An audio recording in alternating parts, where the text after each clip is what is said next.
Rugby World Cup 2023, who are the winners and losers from the draw? We already looked at this at the time when the draw was made some conclusions about which teams had kind of had a bit of good luck in their draw, which teams maybe not quite so fortunate, but that was a wee while ago now and a lot has changed in the rugby world. There's been more teams who have since qualified for the World Cup, so we know a bit more about how the teams are going to look, and there's also been changes in the team's fortune. Some teams are tracking pretty well, other teams need a bit of work, and I guess finally there's been changes to the eligibility criteria for players to kind of switch allegiances, which could also have an impact on the Rugby World Cup. So we'll go through the pools, have a quick look at kind of who's been seemingly at this point in 2021, the end of 2021, lucky, who's been unfortunate, and you guys can let me know your thoughts on what you reckon. Pool A, important one for me as a Kiwi. You've got the All Blacks, France, Italy, Uruguay has since qualified, and you've got Africa 1. Africa 1 is traditionally Namibia. They did lose a game to the Ivory Coast in 2021, but I mean, to be fair, whoever qualifies, with all due respect, as Africa 1 is probably there for the experience. They can try to target the Uruguay game, but Uruguay is no slouch of a team, so they will prove a pretty tough team to beat. Uruguay will be certainly targeting the Italy game to maybe sneak a victory. Wins against France and the All Blacks, again, with all due respect, probably pretty unlikely. Italy is probably the biggest loser in that they have kind of two of the favourites for the World Cup in their pool, in the All Blacks and France.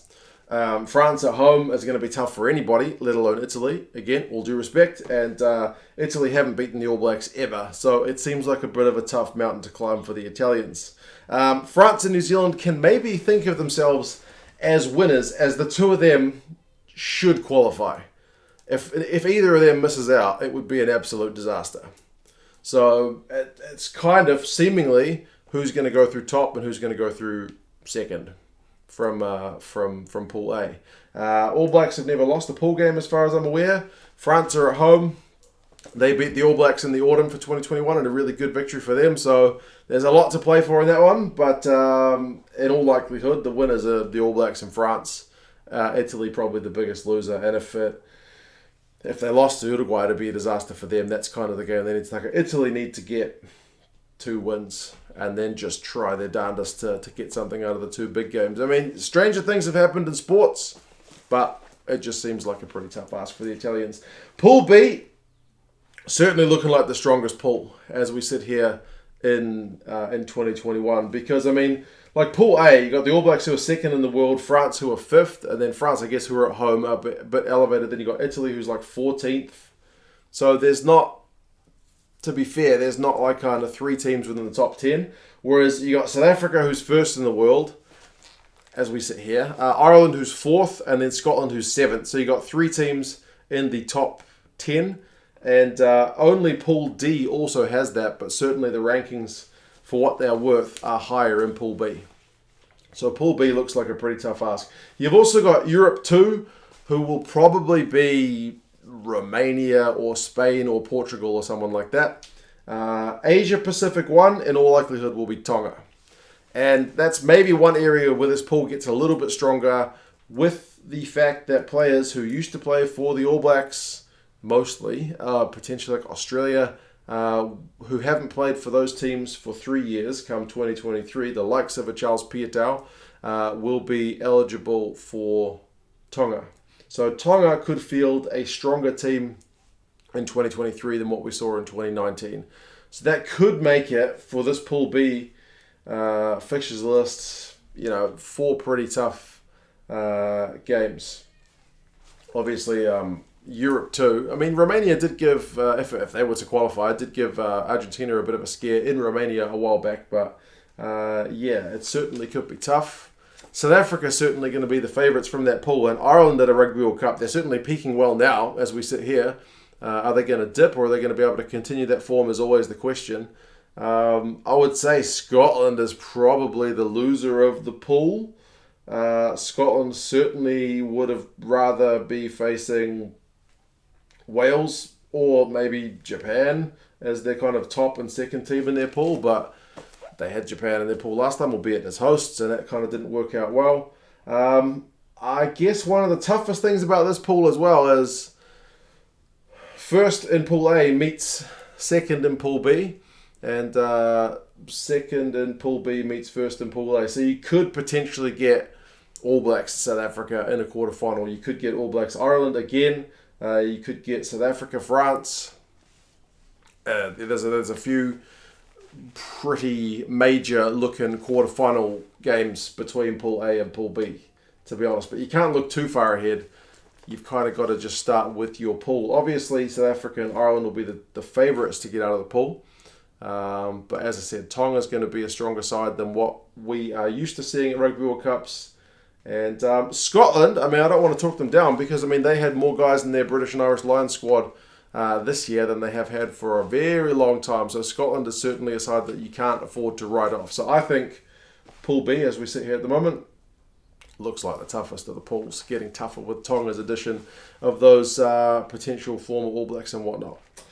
Pool C, on the opposite end of the scale, looks like the weakest pool. If you're just looking at the Rugby World Cup rankings at the moment, it's clearly the weakest pool. They don't have a team in the top 5 in Pool C. It's no disrespect, it's just the facts, right? If Rugby World rankings are worth anything, which you can argue they're not, that's just what it says. I know Wales at a Rugby World Cup is certainly always a team that performs above their Rugby World ranking. So you can kind of take it with a bit of a grain of salt. But, the highest ranked team in Pool C is Australia, who are 6th. Whereas, Pool B has got 2 teams in the top 4, 1st and 4th. Pool A's got 2nd and 5th. Pool D's got 3rd with England, but then kind of nobody else who gets close to that. So, yeah, 8th for Wales, 6th for Australia, 11th for Fiji. These teams always seem to meet at the World Cup. It just seems to be a bit of a thing. Europe 1, in all likelihood, will be Georgia. And then the final qualifier winner could be anyone. It could be America, it could be Chile, it could be Hong Kong. If Tonga for somehow didn't beat probably Hong Kong to get into Asia Pacific 1 by some miracle, it could even be Tonga if they had kind of a disastrous campaign. It could be Romania, Portugal, Spain, whoever doesn't qualify for Europe 2. There's a lot of teams it could be for that final qualifier winner. It's way too early to say. But Fiji are maybe winners of this pool because all they need to do is nick one result against Wales or the Wallabies, which is not going to be easy, but they've certainly got a talented enough squad to do it, and then beat Georgia and the final qualifier winner. I don't think that's beyond anybody's imagination. As I said, Wales are always pretty good at a World Cup. So as we sit here, despite the fact that 2021's been kind of up and down, winners of the Six Nations, and then injuries and not that great towards the end of the year, they'd still back themselves to beat the Aussies. They've got the wood on them at the moment, and Fiji. They played Fiji in the autumn and beat them. So, and the Wallabies, resurgent year for them in 2021. Again, ups and downs, not that good against New Zealand, but they would certainly back themselves to beat Wales and Fiji. So, there you go. Pool C, anything could happen. And as we sit here at the moment, for Rugby World rankings-wise, it's the weakest of the pools. Pool D is a bit of a contrast in that you've got a top 3 team in England, and then nobody else. The next ranked team is Argentina, who are 9th. So if we're talking winners and losers, I think England can certainly be declared a winner in terms of the draw, because they have potentially an easier run. Now, that's not to say that Japan or Argentina are going to be a walkover, because we've seen what both of them can do in World Cups as well, but certainly it seems like you'd rather have Japan than France, right, in your pool. You'd rather have Argentina than Scotland. I don't know. That's kind of a tough one. And I guess, to be fair, again, with the eligibility changes, Samoa is going to be a team that's certainly stronger in 2023 than we saw in 2019, because there'll be a few guys who will be eligible for them as well. Japan is maybe a bit of a loser in that they drew Argentina. Japan, I think, based on the Pacific Nations form, they've had the wood over Fiji a bit more in recent times, and maybe they would back themselves to beat Italy more than Argentina. So Argentina is also a potential winner, and that they have Japan to face instead of maybe Australia, Ireland, and France, who are teams they don't quite beat as often, but I'm not sure how often they meet Japan. It can't be all that often. You've also got America's 2 over here, which will be not Italy, goodness me, will be the USA or Chile. It'll be one or the other to see who goes through. So, yeah, like I said, I think England is certainly winners from that pool, but yeah, the other teams maybe not so much. So, yeah, maybe Argentina as well, like I said, because they managed to avoid teams that they have not kind of had the wood on in recent times. But yeah, it is going to be interesting again because you got potential for like an England-Wales quarterfinal. You could have England-Wallabies again. You could have Argentina-Wallabies if it was going to be an all-rugby championship affair with maybe an all-Six Nations affair. It could be mixed north and south. You could get Wallabies, England, and then Wales against Argentina. You could get Japan surprising you. As I said, even Fiji could nick a result. So, yeah, as we sit here in 2021, it does seem that a wee bit has changed, but it's kind of not drastic changes. The strengthening of Tonga and Samoa will certainly make their pools a wee bit more competitive, and the fact that they draw the countries so early does mean, at the moment anyway, you've kind of got 3 teams, 1st, 4th, and 7th in the world rankings. Like Scotland is 7th, and they're the 3rd team, whereas they're only one behind the Wallabies, who are the top ranked team in their pool. So it's just, yeah, it can get a bit crowded in some of those pools, right, between the time when they make the draw and then when the actual tournament is held. But anyway, Uruguay and Samoa on the board. They weren't last time, so we'll see how things go. Once we can get Georgia's probably locked in here, Tonga's all but kind of locked in here, and we'll see how the rest of the things play out. But anyway, you guys let me know your thoughts. Who do you think are the winners and losers? Can you see Ireland making it through a quarterfinal based on the way the draw is? Do you see the All Blacks or France going through top of their pool? Remember, the All Blacks tend to go through top, but France are at home.